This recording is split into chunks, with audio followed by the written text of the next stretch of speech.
বিজেপির বাবাজি ওয়াসিম সরকার বলেছে, বলে বদর মাঠে নাকি কোরআন পড়ে ছাই হয়ে গেছে। যেরকম নাউজুবিল্লাহ।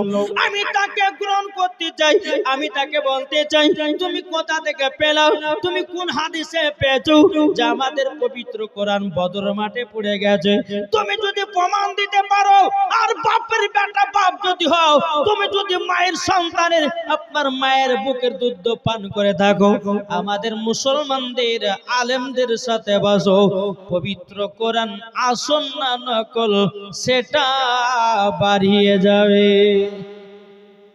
ইয়াদেরকে কি চুলে বাবাজি শুধু কাঁচা কঞ্চির বাড়ি পিটার দরকার আছে। এই যেমন যখন ভোটের টাইম আসবে, আর অমনি বাবা মুসলমানকে আপনার উঙ্গলি দিবে বাবা, বুঝেন না? উঙ্গলি দিবে।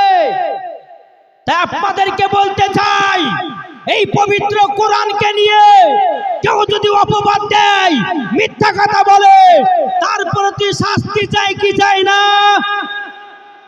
কি গো চান না? এটা হাত তুলে দেখান। কি মুখে কথা নাই? কি কোরআনের কথা? কোরআন। আচ্ছা বলেন কোরআন কার? একটু জোরে বলেন না। এই কোরআন কে দিয়েছেন? তাহলে বাবাজি এই কোরআনকে নিয়ে উল্টা পাল্টা কথা বলবে আর আমরা মুসলমান ঘরে লুকিয়ে থাকবো? আরে আমি একটা কথা বলতে চাই, দুনিয়ার সরজমিনে 1 ঘন্টা যদি বাঁচতে হয়, সিংহের মতো 1 ঘন্টাই বাঁচো। কি গো, ওই 50 বছর বাইচে কোনো লাভ নাই। 1 ঘন্টা বাঁচো, তার সঙ্গে জিহাদ করতে হয়, করো। আরে ওয়াসিম সরকার কি বলছে জানেন? বলছে মুসলমানেরা বলছে আতঙ্কবাদী। মুসলমানেরা এরা খুন খারাপি করে, মারপিট করে, ঝামেলা করে। ওর মনে কোন ধারণা নাই যে মুসলমান ধর্মের থেকে আর কোন ধর্ম হতে ভালো পারে না। আল্লাহর পবিত্র কোরআন বলছে ইন্না দীনা ইনদাল্লাহিল ইসলাম, ইসলাম ধর্ম হলো আল্লাহর কাছে পছন্দনীয় ধর্ম, আর কোন ধর্ম নাই। তাহলে বাবা যে মুসলমান সোনা মানিক, এখন বাবা যে বেঈমান কাফেরের দলেরা বাবা যে মুসলমানদের প্রতি লাগবে কি লাগবে না? কি লাগছে না? আর আমাদের মুসলমানকে বাবাজি ঈমান পাকা করতে হবে কি হবে না? নামাজের দরকার আছে না নাই? আচ্ছা নামাজ আমরা কে কে পড়ি একটু হাত তুলে দেখান তো। পড়েন তো? না পড়ে হাত তুলবেন না বাপ। যে পড়েন হাত তুলেন, যে পড়েন না হাত তুলবেন না। কেননা আপনি আমার কাছে ভালো হওয়ার জন্য হাত তুলছেন, কিন্তু আল্লাহ তো দেখছে যে নামাজ পড়ছে কি পড়ছেন। কি ঠিক না? জি একবার ধরুন আল্লাহুম্মা সাল্লি আলা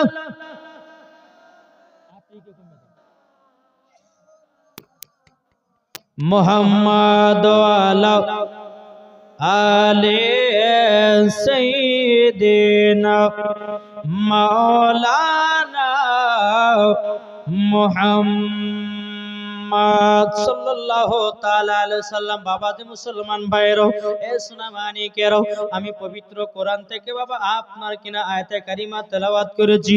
আল্লাহ পাক আল্লাহ তাআলা বলতেছেন ওয়া মা আরসালনাকা ইল্লা রাহমাতাল লিল আলামিন। আমার আল্লাহ বলতেছে ও গো আমার বান্দা বান্দিরা, আমার নবী মুস্তাফাকে দুনিয়াতে কোন সাধারণ মানুষ করে পাঠায় নাও, আমার নবীকে রহমাতাল লিল আলামিন করে পাঠিয়েছি। জোরে বলেন না সুবহানাল্লাহ। আমার নবী বলতেছে ও বান্দা বান্দিরা, তোমাদের জন্য আমার নবী বলতেছে আমি যখন দুনিয়াতে আগমন করলাম, আমি সমস্ত উম্মতের খোঁজ নিয়েছি। এখন আমার নবীজি মদিনাতুল মুনাওয়ারায় বাবাজি এখন উম্মতের জন্য কান্না করে, ইয়া রাব্বি হাবলি উম্মতি, আমার উম্মতের কি হবে? আজ আমরা মুসলমান হইয়া নামাজ পড়তে পারলাম না, মুসলমান হয়ে বাবা নবীকে মোহাব্বত করতে পারলাম না, মুসলমান হয়ে আমরা হাদিস কোরআনের বাণী মেনে চলতে পারলাম না, মুসলমান হয়ে আমরা নবীকে ভালোবাসতে পারলাম না, মুসলমান হয়ে আমরা নবীর সুন্নাতকে পালন করতে পারলাম না। আমার আল্লাহ বলতেছে ওগো আমার বান্দা বান্দিরা গো, তোমরা সকলে মরণ স্মরণ করো। কি গো আমার কথা বুঝছেন? এখন আমাদের মুসলমানদের বাড়িতে বরকত আছে না উঠে গেছে? হ্যাঁ শুনেন ভালো করে, আমি যে কথাগুলো বলবো মন দিয়ে শুনেন। কি মুসলমানের বাড়িতে বরকত আছে না উঠে গেছে? উঠে জানি বাড়িতে বরকত নাই কেন নাই বলবো। বাড়িতে বরকত নাই কেন? ও মা খালা আপনারা শুনে যান, মা রাতের বেলা মা জননীরাও, ও গো মা খালো আপনাদেরকে বলতে চাই, নামাজ আমরা নামাজ পড়ি কি পড়ি না বাবা? কি গো নামাজ পড়ছি কার বিয়ে বাবা? সকালবেলা ফজর নামাজ পড়লে, ফজর নামাজ পড়ে টোটো টোটো করে মাঠে চলে গেলাম, হয়তো আব্দুর রহমানের ভুয়ে বাবা যে খেসারি দেখেছে, কিছুটা খেসারি কেটে নিয়েছে, বউকে বলছে রান্না কর। কি বুঝে না? রান্না কর। কার বিয়ে আপনার? আপনার কিনা বোর্ড তুলে নিয়ে এসেছে, বিবিকে বলছে বিবি রান্না কর। কার ভুই আপনার কার গর্ত থেকে মাছ মেরে নিয়ে এসেছে, নিয়ে আসার পরে বলছে বিবিরে রান্না কর। আমার আল্লাহ বলছে ওরে বান্দারে, লোকের ভুইয়ের জিনিস চুরি করে নিয়েছে, রান্না করে খাবি আর আমার ইবাদত করবি। আল্লাহ বলে এই ইবাদতে আল্লাহ পাওয়া যায় না। জোর বলেন না সুবহানাল্লাহ। এ বাবাজি মুসলমান ভাইরাও, ওগো আমার সুরামানিকেরাও, আপনাদেরকে বলতেছে বাবা আমরা নবী মুস্তাফাকে মহব্বত করতে রাজি আছি না নাই? নামাজ তো পড়বেন বললেন, বললেন না? তবে বাবাজি যারা কোরআন পড়তে জানেন বাপ, সকালবেলা কোরআন তেলাওয়াত করেন। কি বললাম? আচ্ছা বলুন তো এখানকার মধ্যে কে কে কোরআন শরীফ পড়তে জানেন? একটা দুটো তিনটে চারটে। কোরআন পড়তে কে কে জানেন? পাঁচটা ছটা। আহ কোরআন যদি না পড়তে পারেন, আচ্ছা বলুন সূরা ইখলাস সূরা কে জানেন? ইখলাস, ইখলাস মানে বুঝেন তো? জি। একজনকে কালিয়া চকে বলছি যে ভাই গোসল ফরজ কটা বুঝে? তিনটে। তো কি কি বুঝে? তেল সাবান গামছা। বুঝলেন না? জি কি বললো? তেল সাবান গামছা। মায়েরা হাসেন না, আপনাদেরকে ট্যাবলেট দেওয়ার লেগে আসছে দরকার কি? ঠিক না? সব রকমের আপনার হোমিওপ্যাথি ওষুধ দেওয়ার লেগে আমি এসেছি বাবা।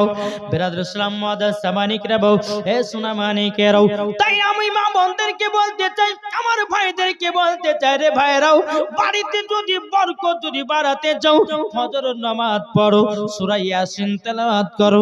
আমার আল্লাহ বলতে চাই, যেই বান্দা বান্দিরা ফজরের নামাজের পর সূরা ইয়াসিন তেলাওয়াত করবে, সে যদি মারা যায় তার লাশ কিয়ামত পর্যন্ত পচবে না। জোর বলেন। কোন সূরা পড়লে পরে শরীর পচবে না? সূরা ইয়াসিন। আমার আল্লাহ বলছে কোরআন শরীফের মধ্যে দিল হলো সূরা ইয়াসিন। কি গো? সূরা ইয়াসিন কোরআনের সিনা হয় মদিনা আমার নবী আদ। আরে যার দিলেতে আছে কোরআন, যার দিলেতে আছে কোরআন, নবীর প্রেমিক হয়। দিলে আমার টান দিয়েছে, আমি যাব মদিনায়। জোরালেন। আর ভাগ্য যদি লেখা থাকে যাব আমরা মদিনাতে। জোরে বলেন। ভাগ্য যদি লেখা থাকে যাব আমরা মদিনাতে। আরে মদিনাতে গেলে পরে পাবো নবীজির দেখা, দিলে আমার টান দিয়েছে, আমি যাব মদিনা। তাইলে বাবাজি ফজর নামাজের পর কোন সূরা পড়তে বললাম বাপ? সূরা ইয়াসিন। সূরা ইয়াসিন যদি কেউ পড়ে তো কি হবে বললাম? মরার পরে তার শরীরের লাশ, ও মা কালাও, শরীরের লাশ কোনো পোকাতে খাবে না, কোনো বিচ্ছুতে খাবে না, কোনো সাপে কামড়াবে না। জোর বলেন। আমার আল্লাহ পাক আল্লাহ তাআলা বলছো আমার বান্দা বান্দিরা তোমাদের বাড়ির ভিতরে স্বামী স্ত্রীর মধ্যে মহব্বত যদি বাড়াতে চাও কোরআনের ভিতরে আরেকটা সূরা আছে বলবো 10 টাকা 100 টাকা দেন জানি হবে 100 টাকা করে লিসেন এই মা খালা স্বামী স্ত্রীর মধ্যে মহব্বত যদি করতে চান ইনশাআল্লাহ একটা সূরা বলে যাব ওই সূরাটা আপনি 41 দিন আমল করবেন এটা কোনো মিথ্যা কথা নয় এই লিসেন একটা হলো দুটো তিনটে চারটে আলহামদুলিল্লাহ পাঁচটা ছটা সাতটা হলো এখনো তিনটে বাকি জি আমি 10টা বলেছি 10টাই লিব জি তাহলে 8টা হলো আর দুইটা কই আর দুইটা নাই আলহামদুলিল্লাহ আমার মায়েদের দিকে 10টা কই আসবে না এমা খালা আপনাদেরই বলছি নালে বলবো না কিন্তু যে স্বামীতে আপনাকে পিটবে যে স্বামীতে আপনাকে বুঝলেন ওই মদ দাড়ি খেয়েছে মারবে আপনি কোরআন শরীফটা আমল করবেন কোন সময়তে আমল করবেন কিভাবে আমল করবেন আমি বিস্তারিত আলোচনা করব যদি আমার মায়েরা 10টা মা যদি 100 টাকা করে দেয় যদি দেয় এই একটা কমিটি ভাই জানতো কেন গো জানতো একজন জানতো জান কি আছেন জান আলহামদুলিল্লাহ তারপর ওয়াজের দিকে যাব বাপ এখনো ওয়াজ শুরু হয়নি কেবল টিলার চলছে আমার কি বুঝলেন না জি বাবাজি মুসলমান আজ আপনাদের এই জলসার সভাপতি হযরত আল্লামা মাওলানা মুফতি হায়দার আলী রেজভী সাহেব যেরকম সুবহানাল্লাহ আব্দুল জাব্বার রেজভী সাহেব আলহামদুলিল্লাহ মুফতি মাওলানা মোহাম্মদ আব্দুল জাব্বার রেজভী সাহেব আলহামদুলিল্লাহ তিনি আজকে স্টেজের কি সভা পরিচালনা করছেন কি ঠিক না তো আমি বেশি চাপ দিব না বাপ জি আমি বেশি চাপ দেব না তো আলহামদুলিল্লাহ আপনাদেরও সভাপতি সাহেব কিন্তু বক্তা গো বাইরের এলাকায় তিনিও জলসা করতে যান আপনাদের এই মাদ্রাসার হেড শিক্ষক আলহামদুলিল্লাহ এই রকম মুফতি পেয়েছেন এটা আপনাদের নসিবের ব্যাপার কি ঠিক কিনা বলেন জি নসিবের ব্যাপার যাত্রার দ্বারা তার দেশে গ্রামে একজন মুফতি রাখতে পারে না কেন বলেন কেন মুফতিরা ফতোয়া দেয় হক কথা বলে তার জন্য গ্রামের লোকেরা মুফতিদেরকে তাড়িয়ে দেয় শুধু সুরবালা মৌলবি বাবারে কি ঠিক কিনা বলেন তো খোদার কসম একটা এলাকাতে মুফতি রেখেছেন কোন ওয়াহাবি কোন দেওবন্দি কোন লামাদাবি একবার হ্যাঁ করতে পারবে না নাকি বলছেন জি আলহামদুলিল্লাহ তো আমি মায়েদের দিকে বলে যে দিলে গো কই মায়েরা দেয়নি যদি না দেয় তে কিভাবে স্বামী স্ত্রীর মধ্যে ঝগড়া লাগবে ওইটাই দুয়াটা পড়ে দিয়েছে সব সময় ঝামেলা লাগে নাকি জি একবার দুর্বল আল্লাহ